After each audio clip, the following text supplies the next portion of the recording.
Hola, ¿cómo están?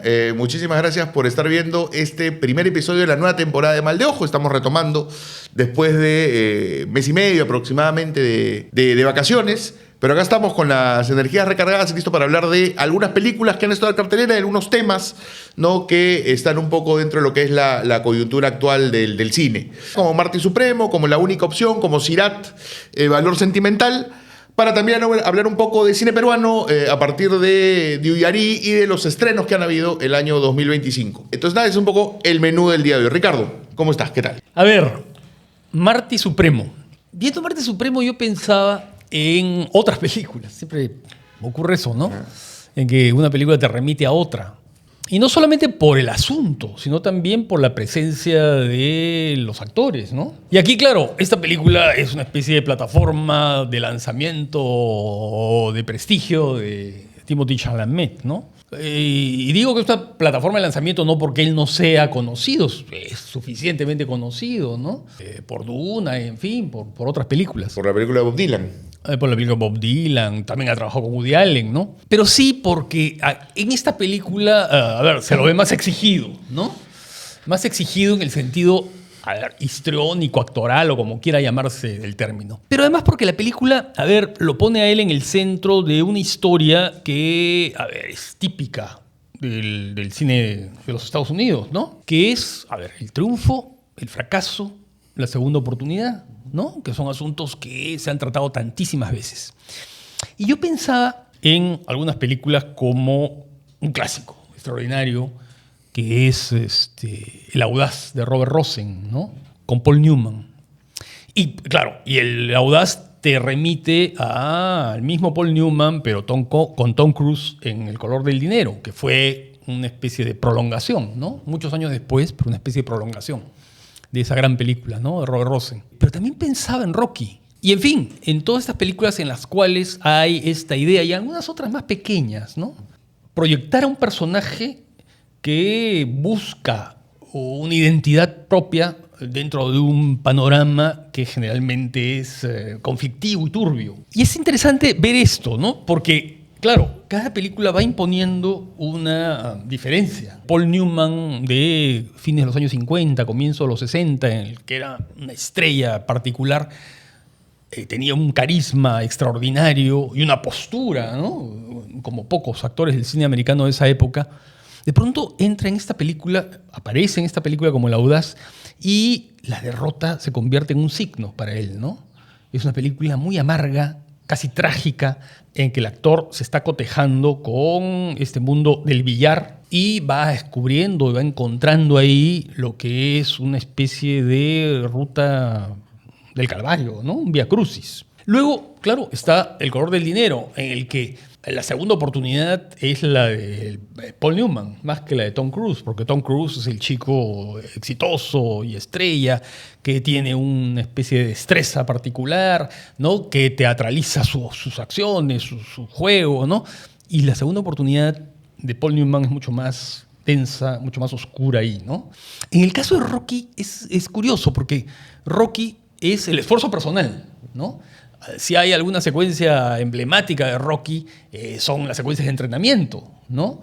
En que el chico del barrio popular, ¿no?, del barrio popular decide, a ver, que además recién acaba de tener un hijo, decide salir adelante, pero a partir de la construcción de su cuerpo, de su fortaleza, de sus músculos, ¿no? Y aquí también ocurre algo parecido, ¿no? Pero en los años 50, en los años de la posguerra, donde, a ver, todos conocemos por la historia que hay una especie de exitismo, ¿no? Si, los Estados Unidos y los aliados han ganado, ¿no? Hay una especie de época de consumo, ¿no? Aparecen nuevas tecnologías, ¿no? La televisión ya está en todas las casas, ¿no? Sin embargo, el medio en el que vemos que ocurre esto, en este Nueva York, ¿no?, pobre, aparece este personaje, ¿no? Este personaje que trabaja en una tienda vendiendo zapatos, ¿no?, y que a los pocos minutos de empezar la película sabemos que no juega limpio. No es como el Paul Newman que se busca la vida y que va a encontrar cierta dignidad en el fracaso. No es como el del color de dinero, ni es como Rocky que va a jugar, va a exigirse ¿no? Y salir adelante a partir de un esfuerzo extraordinario. No, aquí no. Aquí es el personaje que con malas mañas, con trampas, con el deseo del arribismo, trata de ir construyendo su posición en el mundo, ¿no? Y claro, y esto, a ver, como que vincula la película, ¿no? Muchas películas de los últimos años que están ambientadas en épocas pasadas, ¿no? En realidad están hablando del presente. Desde Oppenheimer, ¿no es cierto? Hasta, no sé, muchas otras, ¿no? La película de Glenn Corbett, ¿no? Es curioso cómo esta película va, a ver, contrastando la dimensión moral de las películas del color del dinero, del audaz, y esta especie de afirmación en el individualismo y en la convicción de que sí se puede, ¿no? Que de alguna manera precede a los años de Ronald Reagan, ¿no? Fin de los 70. Aquí lo que importa es construirse a partir de la mentira, ¿no? A partir del engaño. Porque cada una de las apariciones de Timothée Chalamet y de las relaciones y los vínculos con el resto, con el entorno, ¿no? Son negociaciones tramposas, son negociaciones que buscan conseguir algún resultado a partir de la mentira. ¿Y qué hace el director, Josh Safdie? Lo que hace es usar un estilo muy particular, ¿no? Que ya lo hemos visto en otras películas, ¿no? Desde las primeras. Heavens Know What. Lo que va haciendo es, encerrar a los personajes, ¿no? Encerrar a los personajes ¿con qué? Con lentes, con unos lentes, el uso particular de unos lentes de focal larga que lo que hacen es comprimir los espacios, quitar la profundidad de campo, poner en primer plano los rostros que nos parece que nos están, ¿no? Que nos están interpelando, nos están acosando y jugar esta idea de la asfixia, ¿no? De la asfixia. Y entonces, claro, lo que va haciendo es eso, ¿no? La película va acumulando pequeñas situaciones como anécdotas o incidentes cada vez más turbios, ¿no? Y que van definiendo la posición del personaje, pero llega un momento en que la película de alguna manera se quiebra. Yo creo que hay en esta exposición sobre la construcción de una identidad particular, ¿no? Hay como un encarrilamiento en lo convencional. A partir de la hora y media, ¿no? La película se torna mucho más previsible en su desarrollo, ¿no? Y la ilustración del éxito y del fracaso, de la redención, de la caída, de la redención, de la búsqueda, ¿no? De esa, no sé, de esa identidad performativa, ¿no? Que se va ahí en el juego, en el ping-pong, ¿no? Se vuelve más tenue, más convencional, y creo que la película ahí se debilita mucho. Sí, a ver, creo que la película no se articula a partir de este tipo que es absolutamente megalómano, ¿no es cierto? Es alguien además que cree que tiene una misión, ¿no? Que es ser el mejor pimponista de la historia. Pero claro, en el camino de ser el mejor se va volviendo el peor todo, ¿no? Se va volviendo el peor amigo, se va volviendo el peor amante, se va volviendo el peor hijo, ¿no? O sea, hay una especie de todas las trampas de este personaje un poco lo van convirtiendo como que en el arquitecto de sus propios fracasos. Esto, además, en un contexto que es interesante porque es el contexto tú bien dices que la película claramente habla de tiempos actuales, pero la película se ubica en los años 50, la posguerra, ¿no es cierto? El exitismo, el que Estados Unidos sale poderoso de la Segunda Guerra Mundial, es la entrada, ¿no? Del capitalismo como modelo occidental. Y claro, ahí Marty, que es un apasionado de la competitividad, ¿no? Que es un apasionado del jugar y ganar, pero en buena lid, de pronto va viendo cómo ese deporte, como es el ping-pong, está siendo visto casi como un espectáculo de feria, ¿no? Entonces, claro, tiene que de pronto jugar con una foca, ¿no? O tiene que comenzar a hacer toda una serie de cosas que le quitan ese valor deportivo, pero que, claro, le dan un valor comercial, ¿no? Casi que, de nuevo, ¿no? De espectáculo de feria. Es un poco esa contradicción, ¿no? El tipo que quiere ser el mejor y que en ese camino se va volviendo el peor él, ¿no? En este espacio o en este mundo, ¿no? Que ve su deporte como un gran truco, ¿no? Y claro, y ese mundo de cambios también me parece interesante que está encarnado en Gwyneth Paltrow, ¿no? En el personaje de Gwyneth Paltrow, que es la actriz clásica que va viendo cómo ella ya no es la estrella que era antes y que más bien ahora tiene que lidiar, ¿no es cierto?, con actores que son más ligados al método, ¿no? Y a esta especie de, ¿no?, de actuación en la cual hay que estar en personaje todo el tiempo, ¿no? Entonces, claro, es una época de cambio y de personajes que parecen que están como que desfasados, ¿no? Entonces, eso también me parece interesante, como también me parece interesante esta dinámica que tiene la película de mostrarnos un poco esta especie de caída del personaje desde un exceso constante, que claro, que tiene una dimensión que creo que es, creo que es lo mejor de la película, ¿no? Que es cómo vamos viendo cómo el personaje cae una vez y otra vez y otra vez sin fondo aparente, ¿no? Desde el exceso, desde el descontrol, ¿no?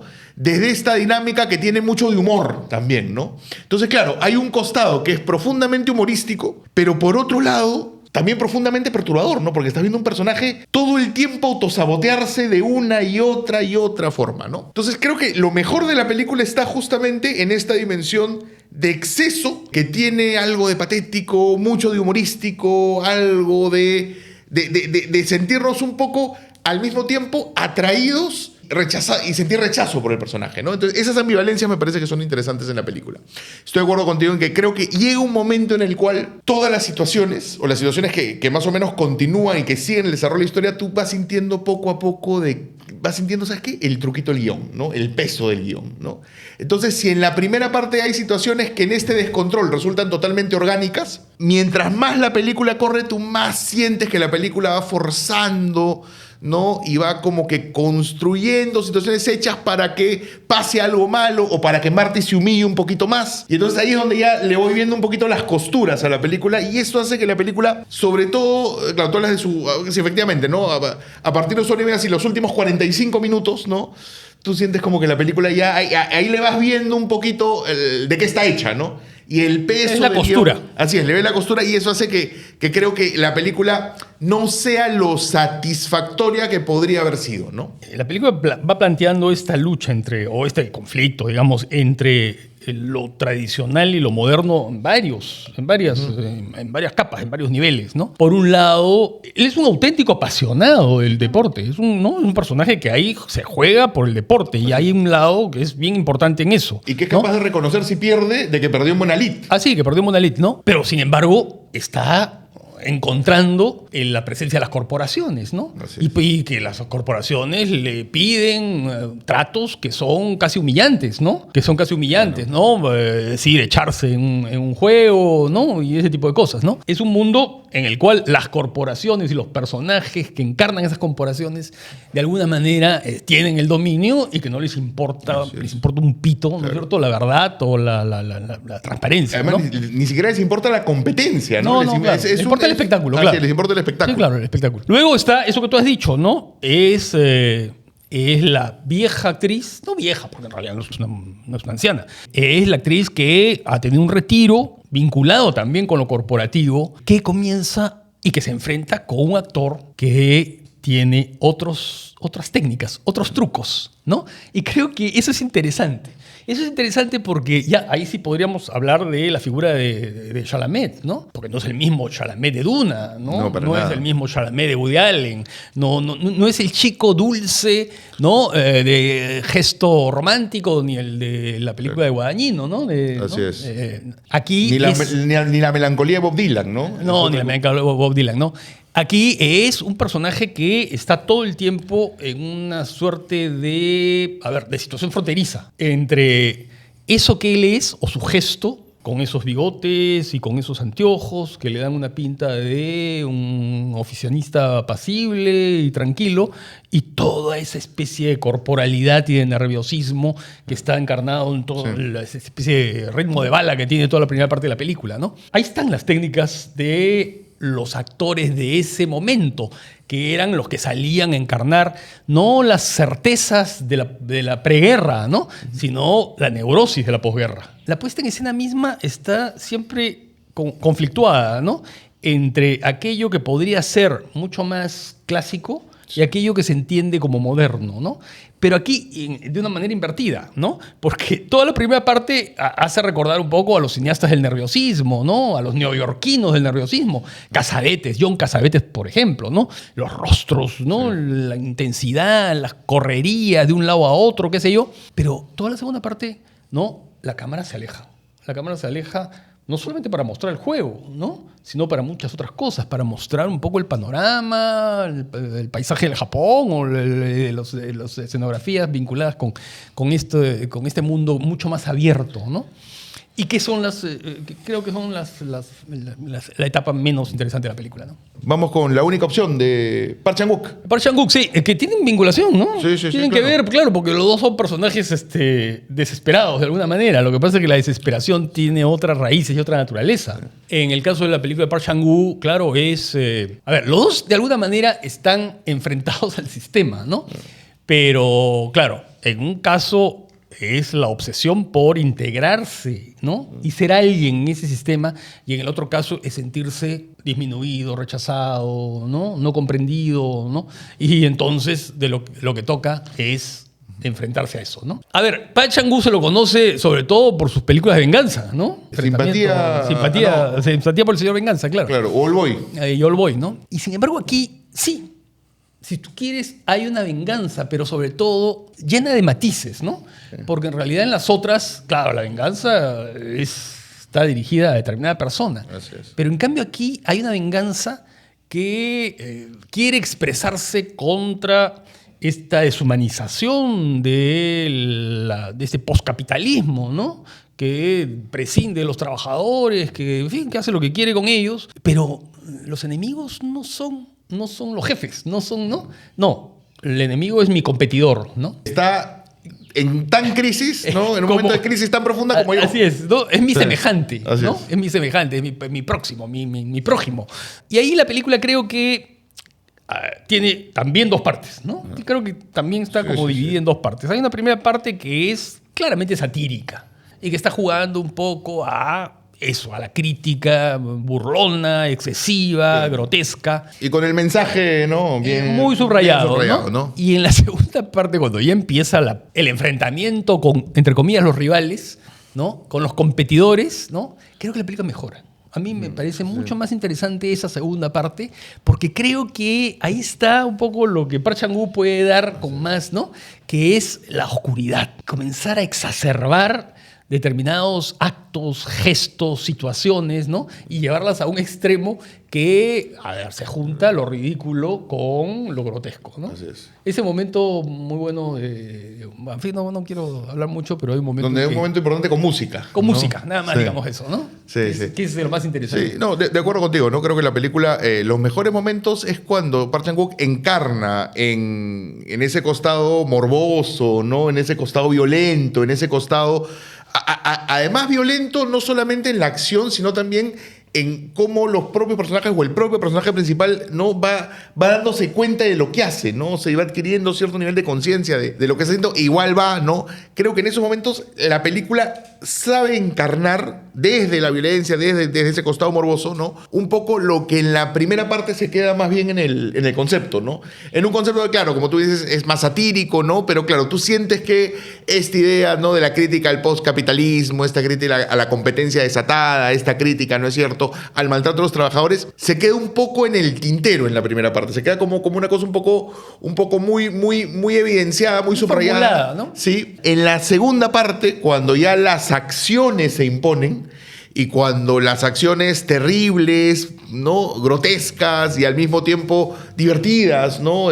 Con acción, con fuerza, creo que ahí la película efectivamente adquiere un sentido más interesante, ¿no? No es lo que más me gusta de Park Chan-wook, creo. Sí, a mí tampoco. Esa secuencia con música es muy importante. Sí, ¿no? muy importante. Porque creo que expresa muy bien la capacidad que tiene Park Chan-wook para llevar a las cosas hasta el extremo, ¿no? Exacerbarla hasta un punto tal y trabajar con una idea puesta en escena y sobre todo con un trabajo con el sonido que va creando una situación muy perturbadora, ¿no? Y claro, y tú ves ahí la capacidad de Park Chan-wook porque así como esta secuencia es de esa manera, hay otra secuencia igual de importante que tiene que ver con otro competidor que es más bien seca, directa, terrible, ¿no? Es un momento, ¿no? de violencia más... Son esas ¿no? puestas en escena de la violencia que van variando. ¿no? Así es, y yo creo que claro, y hay una tercera que tiene que ver más con una elaboración mucho más ¿no? Sí. Mucho más entre personajes, Sí. ¿no? Entonces, claro, creo que ahí tú ves que hay un cineasta, ¿no? Que hay un cineasta que entiende que la violencia puede ser excesiva, puede ser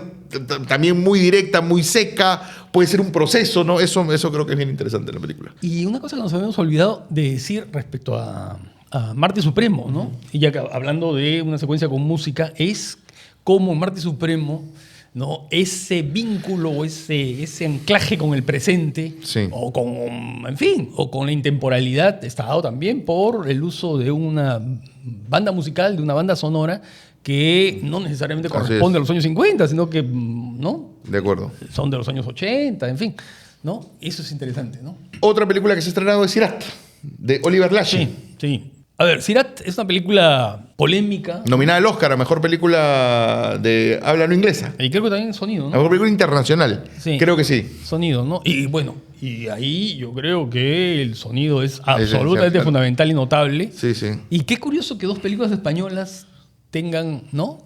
Del último año, tengan ese trabajo del sonido extraordinario, ¿no? Esta y Tardes de Soledad, Sí. ¿no? Porque Tardes de Soledad tiene un sonido realmente Notable. magistral, ¿no? El desierto, ¿no? Yo creo que el desierto es un personaje Sí, claro. en la película, ¿no?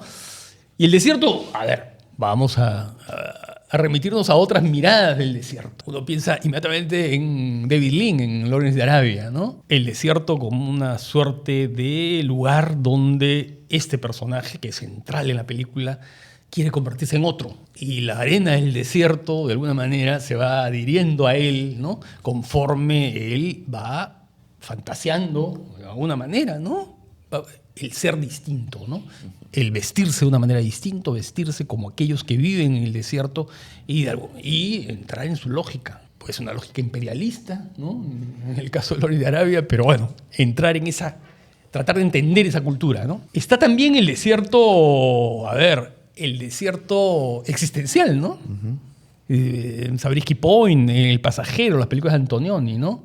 El desierto como lugar vacío, ¿no? Como lugar que puede proponerte una fuga contracultural, como en Zabriskie Point, o puede simplemente hacer que pierdas la identidad. No que la encuentres o que la busques como Lawrence de Arabia, sino que simplemente se disuelva en medio del desierto, ¿no? Como ocurre en El pasajero, con el personaje de Jack Nicholson. Está el desierto de Bertolucci en Refugio para el amor, ¿no?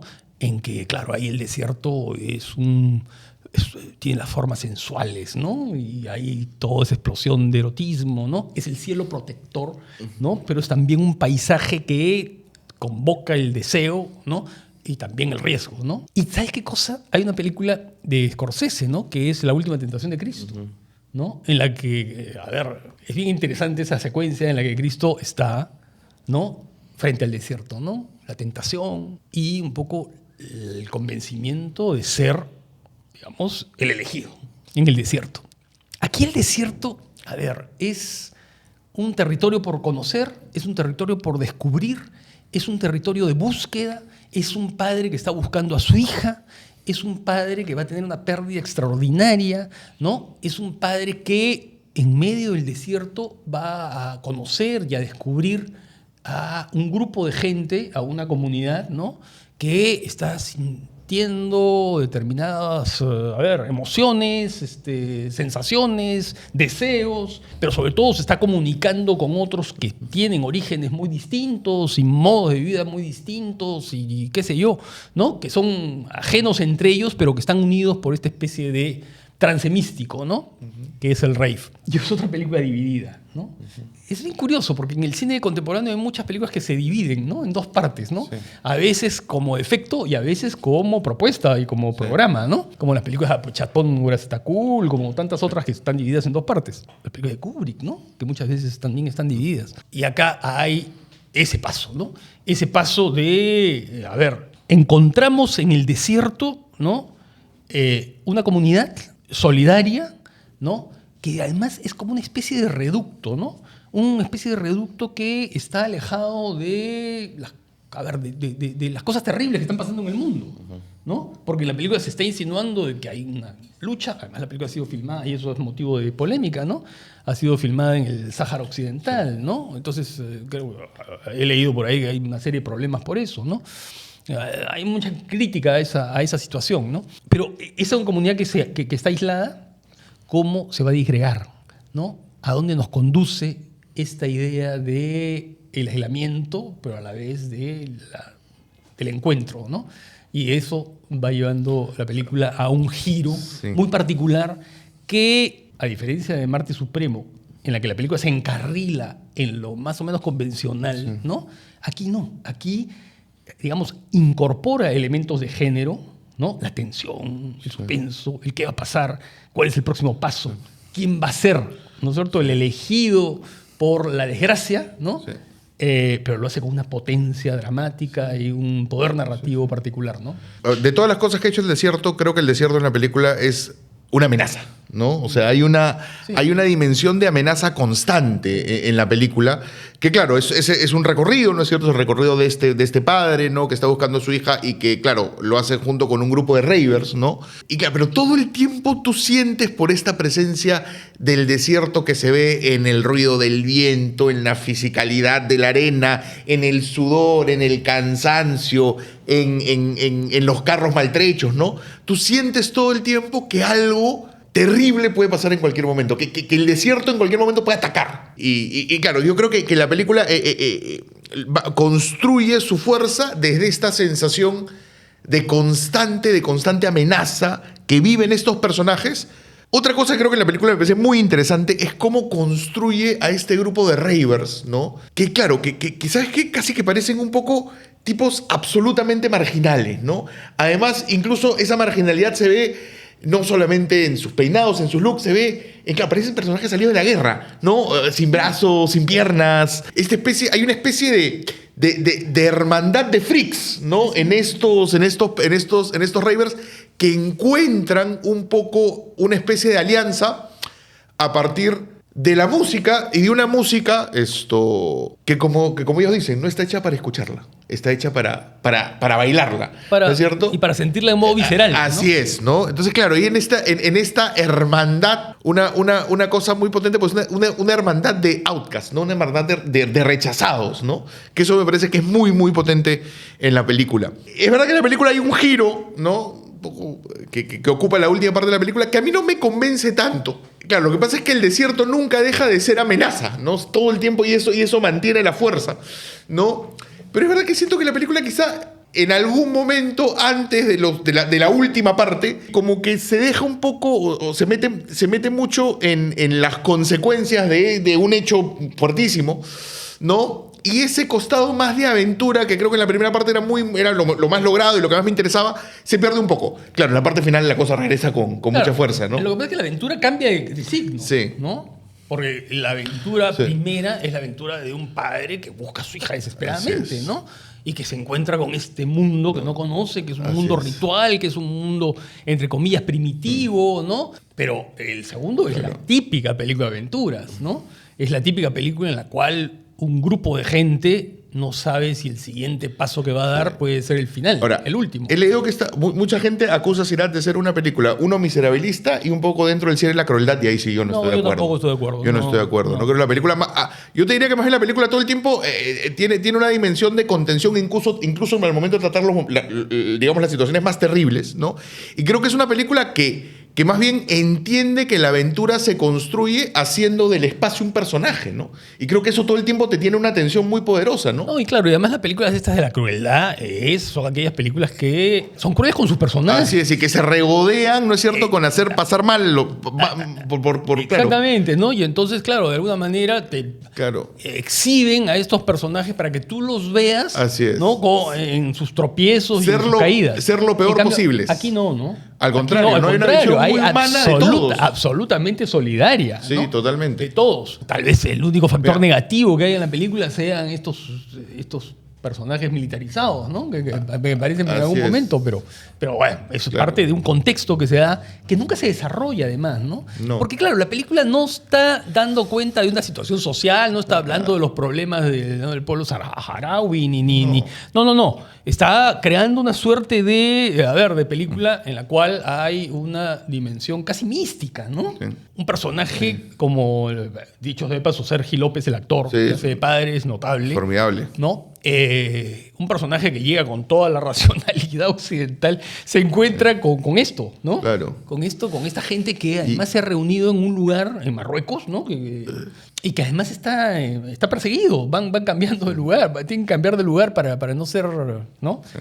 Interrumpidos en su, entre comillas, religión. Porque hay algo religioso también en eso. Totalmente, ¿no? Totalmente. Una religión además en la que el propio Sergio López por ahí va entrando, ¿no? Poco a poco, ¿no? Es una película bien interesante, Sirat, que en fin, que ojalá pueda estar un tiempo más en cartelera, ¿no? Porque es de lo mejorcito que hay. Y vamos con la última película, que en realidad es una película que tuvo mucho éxito en nuestra ausencia, ¿no? Que es Valor Sentimental, pero que pronto va a estar en Movie, ¿no? Es una película que se va a estar en Movie, entonces pronto se podrá ver en servicio de streaming, ¿no? Que esta película, a mí me parece una película sólida, me parece una película respetable, ¿no? Me parece una película que tiene una dirección de actores, no sé si muy lograda, pero en todo caso muy pareja, ¿no? E interesante. Pero me parece una película demasiado, ¿cómo llamarla? Demasiado hipotecada a una tradición cultural y cinematográfica que, bueno, se identifica absolutamente, en primer lugar, con el cine nórdico, ¿no? O el cine escandinavo, ¿no? Pero en segundo lugar, con la presencia gigantesca y casi sofocante de Bergman, ¿no? Porque, claro, si nosotros quisiéramos hablar de la influencia de Bergman en esta película, no terminaríamos nunca.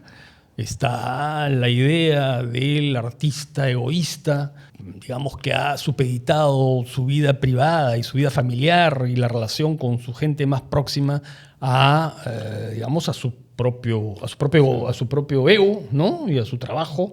Está las relaciones tensas entre padres e hijos, ¿no? En este caso, padre e hijas, ¿no? Está la idea de un espacio que se convierte también en personaje, esta casa, ¿no? Sí. Esta casa que lo primero que nos enteramos de ella es que es una casa que está ahí, que tiene una rajadura, ¿no? Sí. En fin, hay una serie de elementos que luego vamos a ver cómo va a convertirse en elementos dramáticos.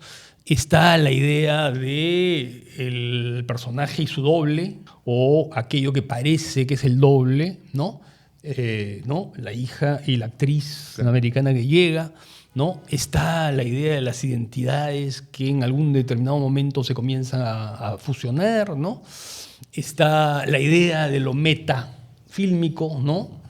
La idea del rodaje, ¿no? De una película que se va a hacer, que se está preparando, ¿no? En la que vemos de alguna manera su resolución. En fin, hay una serie de elementos. Mira cuántos temas has dicho, ¿no? Demasiados. ¿No? Y todos demasiados. Así es. Y todo eso, ¿no?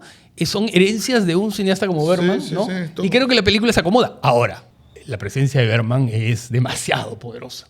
¿Te das cuenta? Y es una presencia que de alguna manera mediatiza los resultados, ¿no? Siento que todos estos asuntos están ahí, ¿sí? Y son interesantes, sí, son interesantes. Están muy bien actuados, sí, están muy bien actuados. ¿No? Es una película que tiene un clima, un ambiente, una atmósfera, sí, los tiene, pero siento como que todo está de alguna manera, atenuado, ¿no? Disuelto, ¿no? Es amable. A diferencia de ser perturbador, como podría haber sido, ¿no? O como de alguna manera se plantea la película, porque no es un deseo mío, ¿no? Es lo que la película trata de plantearse, ¿no? Que sea una relación perturbadora entre ese padre y esas hijas, ¿no? Y la solidaridad que hay entre las hijas, ¿no? En relación con el padre, ¿no? Sin embargo, creo que hay una amabilidad que atenúa y dulcifica el resultado. Yo creo que la película la mata un poco su ambición, ¿no? O sea, porque tú acabas de decir, ¿no es cierto?, todas las líneas narrativas que abre. Y hay más, ¿eh? Y hay más. Sí. Porque además es una película que, además de ser una película de cámaras o relaciones entre padres e hijas, ¿no es cierto?, y la actriz americana y su proceso creativo, es una película que quiere hablarte de Netflix produciendo películas, es una película que quiere hablarte del envejecimiento del artista y que de pronto ve cómo su director de fotografía no se puede ni mover, ¿no? Que habla del holocausto. Así, que habla del holocausto. O sea, es una película que abre 350.000 líneas narrativas. Algunas no van a ser igual que otras, pues. Y yo creo que eso hace que la película se sienta muy dispareja, porque el que mucho abarca, poco aprieta, ¿no? Entonces siento que ahí está el principal problema de la película, que es una película que no termina de desarrollar ni de encarnar bien todas y cada una de las líneas narrativas que... Y entrelazarlas, ¿no? Así es, ¿no? Que quiere abrir. Y también creo que en ciertos momentos, sobre todo los más emotivos, hay una tendencia a la palabra. Hay una tendencia... Que claro, ahí está la herencia de Bergman, sí. Pero lo que en Bergman es muchas veces lacerante, muchas veces es, ¿no? O sea, Bergman, la palabra tú la sientes como un látigo que te golpea.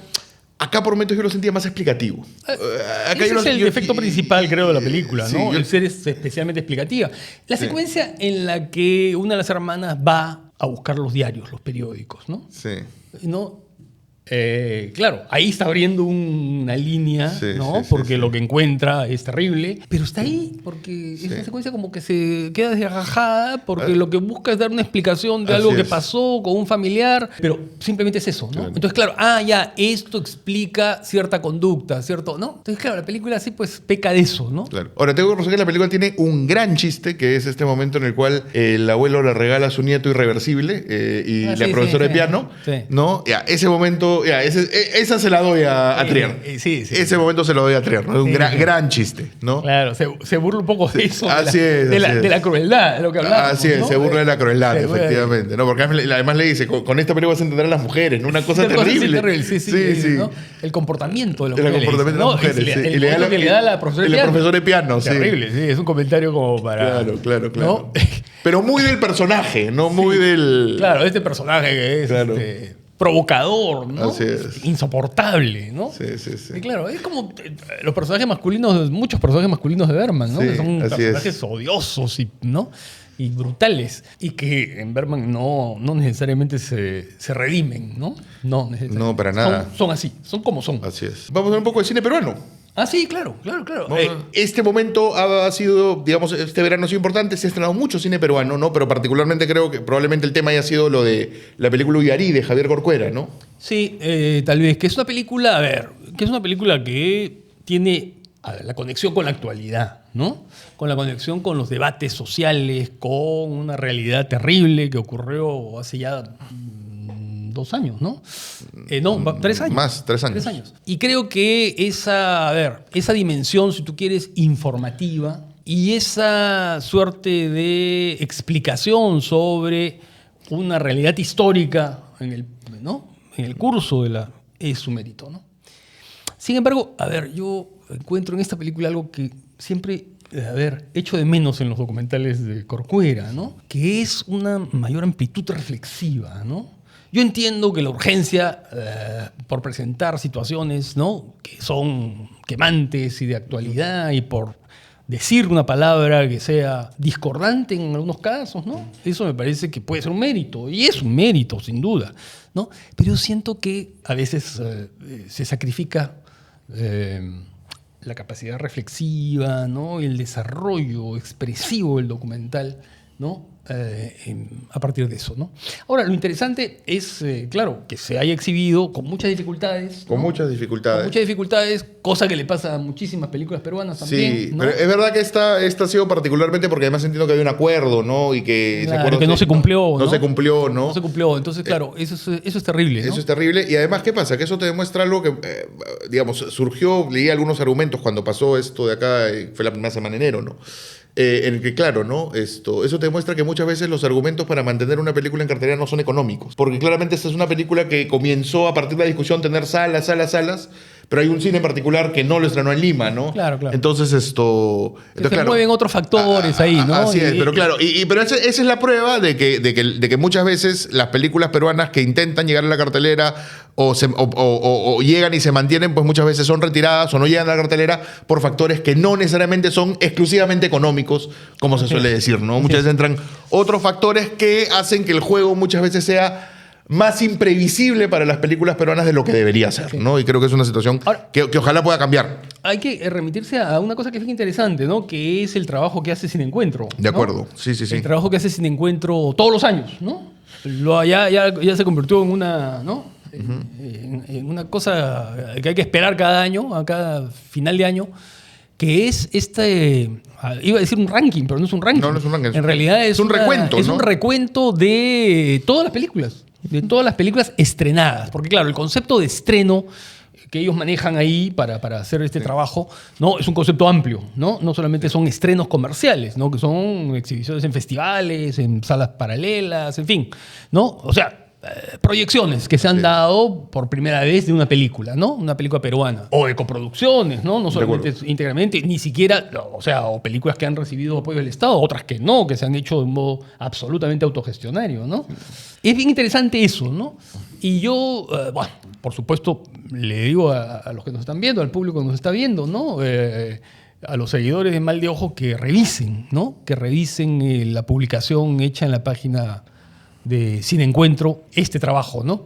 Y me llamó la atención dos cosas, ¿no? Claro, ha bajado la producción el año pasado, ¿no? Un poquito. Hubo menos estrenos. Un poco de menos estrenos, ¿no? 70 y tantos. 79 frente a 80 y tantos y 90 y tantos los años anteriores. ¿no? Bueno, no es especialmente significativo, ¿no? No es especialmente significativo. Y la presencia del documental que ellos mencionan, ¿no? Que la presencia del documental se fortalece, ¿no? Sí. Hay como una especie de incremento del documental, hay una presencia del documental que es importante. Habría que estudiar otras cosas tal vez ya, porque creo que lo que hace Sin Encuentro es plantearlo para el debate. Y hay una cosa que, no sé, leyendo eso me vino un poco ¿no? Que es la producción del cine en regiones, ¿no? Sí. Yo no sé si hay un decrecimiento, un descenso, ¿no? Habría que conocer esto, ¿no? Y tratar de contrastarlo con otros años, ¿no? Que es un trabajo que yo no he hecho. Y sobre todo preguntarse, ¿no? ¿Qué está pasando? ¿No? ¿Cómo se está haciendo? ¿Qué ocurre? ¿Cuál es el perfil de un poco de la producción regional en los últimos tiempos? ¿Y en qué ha variado respecto a ese auspicioso momento de hace algunos años, ¿no? Sí, es interesante, ¿no? Claro, porque el cine regional tuvo un gran cambio a partir digamos, cuando los premios del Estado, del Ministerio de Cultura comenzaron a llegar, ¿no? Y quizá ahora ya estamos viendo un techo, ¿no? Un techo de las capacidades de ese modelo, ¿no? Y de qué tanto ese modelo puede ayudar al cine hecho fuera de Lima, ¿no? Y además es un modelo que está en riesgo, además. Además de ser un modelo que está en riesgo, ¿no? En fin, creo que siempre la data de Sin Encuentro permite toda una serie de discusiones y aproximaciones que permiten entender un poquito mejor hacia dónde va el cine peruano, ¿no? Hacia dónde va el cine peruano, porque efectivamente, ¿no? Creo que hay varias discusiones. ¿Por qué el documental crece? ¿Por qué el cine de regiones o hecho fuera de Lima decrece? ¿No? Creo que esas son cosas interesantes a discutir. Nos permite entender lo que está pasando en el cine peruano, ¿no? Y pensar en eso, ¿no? Pensar en eso que es tan importante. Vamos con el último punto, ¿no? Que es el ciclo del IPNA. Ah, sí, claro, el Instituto Cultural Peruano Norteamericano, un ciclo bien interesante de películas que ganaron el Oscar, ¿no? A través de las décadas pasadas, ¿no? Entonces se va a poder ver películas de John Ford, de Frank Capra. La entrada es libre, ¿no? Sí. Pero tienen que inscribirse, ¿no? Porque, claro, el auditorio no es tan amplio, hay como una inscripción previa. Y creo que vale la pena, ¿no? Ver Sucedió una noche o ver Hay que ver de mi Valle en pantalla grande, claro, ¿no? Es francamente un placer y un regalo, ¿no? Y ver una película como A Place in the Sun de George Stevens, que también tú la puedes comparar a Marte Supremo un poquito, ¿no? Esta historia de ascenso y caída, ¿no? Y de arribismo. Efectivamente. Claro. ¿No? Es una gran película. Es una gran película. Y es menos conocida, sí, ¿no? Sí, es menos conocida. En todo caso, entre nosotros es menos conocida y es una extraordinaria película. Es una película maravillosa. Y con unas actuaciones formidables. Una película de una negrura, absoluta, de una cosa... Absoluta. Una película que tiene un costado, pero así, ¿no? Profundamente crudo en cómo los personajes actúan, se relacionan, ¿no? Y Elizabeth Taylor, ¿no? Elizabeth Taylor y Montgomery Clift son absolutamente formidables. Así es, formidables, ¿no? Sí, no, esa película es notable. Y también está, bueno, el francotirador de Michael Cimino, ¿no? Que esa es otra película que es apasionante, pero se habla poco de ella, a pesar de que en su momento era un clásico. Fue un clásico, claro. Es una película formidable. Extraordinaria. Tú sabes que tú no habías nacido todavía, pero Una película del polémica. 78, ¿no? De Claro, 1978. se estrenó el 79 aquí. Además compitió por el Oscar, ganó el Oscar, pues, ¿no? La mejor película. Sí. Fue una película ultra polémica, ¿no? Que creo que el tiempo ha ido poniendo en su lugar, ¿no? Porque en ese momento hubo muchos cuestionamientos a la visión de la película, ¿no? Si era una película que de alguna manera se ponía del lado de la posición americana en la guerra de Vietnam, ¿no? Cosa que para mí, para nada, ¿no? Al contrario, es una película en la cual hay un sentimiento muy fuerte. Es verdad que hay una visión de los vietnamitas que puede ser muy terrible, Claro. ¿no? Pero es una visión de la derrota, Es una ¿no? visión de la derrota. Es una visión generacional de la derrota, ¿no? De la derrota, claro, claro. Es de todos estos jóvenes que fueron a esta guerra, ¿no? La guerra que no era la suya, que no sabían así es, que- a hacer ¿no? carne de cañón Y, ¿no? Y el final es, final, maestro. Claro, porque es un final que, claro, que es te muestra todo lo, ¿no? Todas Sí. las laceraciones de la guerra, pero encarnadas desde el espíritu americano, ¿no? Es, Claro. Esa, ¿no? Esa reunión sí. que es propia de John Ford, ¿no? Sí, totalmente. Y además que tiene los grandes actores que luego, ¿no? A ver, Así es. se convirtieron, Está Robert De Niro, que han Christopher convertido en Walken, clásicos. Está Meryl John Streep, Cazale, que John- murió John poco Cazale. después, ¿no? Meryl Streep, por supuesto, ¿no? John Savage. Hay un montón de actores que son, sí, son bien representativos del cine Sí, sí, sí. de esa época y después, ¿no? ¿no? Esa es una película absolutamente formidable. Creo que es uno de los grandes clásicos del cine americano, ¿no? Lástima que Chimino luego... Hay toda una historia que contar, ¿no? Esto Hay que toda es- una historia que contar ahí, ¿no? Como, Terrible, claro, terrible. terrible. Hizo grandes películas después, ¿ah? Hizo El Año del Dragón, hizo... ¿no? Por supuesto, ¿no? Chimino es uno de esos directores indispensables del cine estadounidense, ¿no? Pero es verdad que, claro, que después vienen Las Puertas del Cielo y... Que es formidable, que es una versión película larga, extraordinaria, pero ¿no? que, claro, que mandó Pero- a la quiebra casi... Mandó a la quiebra a Estados Unidos. Así es, acabó un poco con la, ¿no? Con la viada del cine de los 70, El cine ¿no? de los 70. Nada, bueno, este ha sido el primer programa de la temporada. Muchísimas gracias por haber estado. Por favor, suscríbanse al canal de Mal de Ojo, pongan la campanita para que les llegue cuando aparezcan estos videos. Ya vamos a comenzar a hacer videos de manera más frecuente. Síganos en nuestras redes sociales, síganos en Instagram, ¿no? Y nada, nos veremos en una próxima edición de Mal de Ojo. Muchas gracias.